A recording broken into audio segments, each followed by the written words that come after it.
Hi friends, ఈరోజు మనం bagara rice cook చేసుకుందాం. దానికి ఒక పెద్ద తప్పెలు తీసుకొని అందులోపలికి ఆయిల్ యాడ్ చేసుకోండి. ఇంకా వీడియోలో చూపిస్తున్న బిర్యానీ స్పైసెస్ అన్నీ యాడ్ చేసుకోండి. ఆయిల్లో బిర్యానీ స్పైసెస్ మంచిగా ఏగిపోయాక పొడుగ్గా కోసుకున్న ఉల్లిపాయలు, పచ్చిమిరపకాయలు యాడ్ చేసుకొని అవి కూడా ఆయిల్లో మంచిగా ఫ్రై చేసుకోండి. ఆ రెండు ఆయిల్లో మంచిగా ఫ్రై అయిపోయాక అప్పుడు అల్లం ఉల్లి పేస్ట్ తీసుకొని అందులోకి యాడ్ చేసుకోండి. అల్లం ఉల్లి పేస్ట్ అనేది మనకి ఆయిల్లో మంచిగా ఫ్రై అయిపోవాలి. అప్పుడు మనకి ఎలాంటి స్మెల్ రాదు అల్లం ఉల్లి పేస్ట్ది. దాని తర్వాత బిర్యానీకి ఫ్లేవర్ ఇచ్చే పుదీనా అండ్ కొత్తిమీర రెండు కూడా యాడ్ చేసుకొని ఆ రెండు కూడా ఆయిల్లో మనకి మంచిగా ఫ్రై అయిపోవాలి.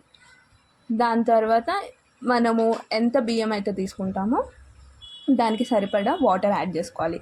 లైక్ ఒక గ్లాస్ బియ్యం తీసుకుంటే 2 గ్లాసెస్ వాటర్ తీసుకోవాలి. మేమైతే 2.5 గ్లాసెస్ బియ్యం తీసుకున్నాం కాబట్టి 7 గ్లాసెస్ వాటర్ యాడ్ చేసుకున్నాం. దాని తర్వాత దానికి సరిపడా ఉప్పు యాడ్ చేసుకోండి. మేమైతే గడ్డు ఉప్పు యాడ్ చేసుకున్నాం. మీరు నార్మల్ సాల్ట్ కూడా యాడ్ చేసుకోవచ్చు. దాని తర్వాత వాటర్ అనేది మనకి మంచిగా బాయిల్ అయిపోవాలి. దాని తర్వాత అందులోకి ధనియాల పొడి యాడ్ చేసుకోవాలి. ధనియాల పొడి ఏంటంటే మనకి బగారా రైస్కి మంచి ఫ్లేవర్ ఇస్తుంది.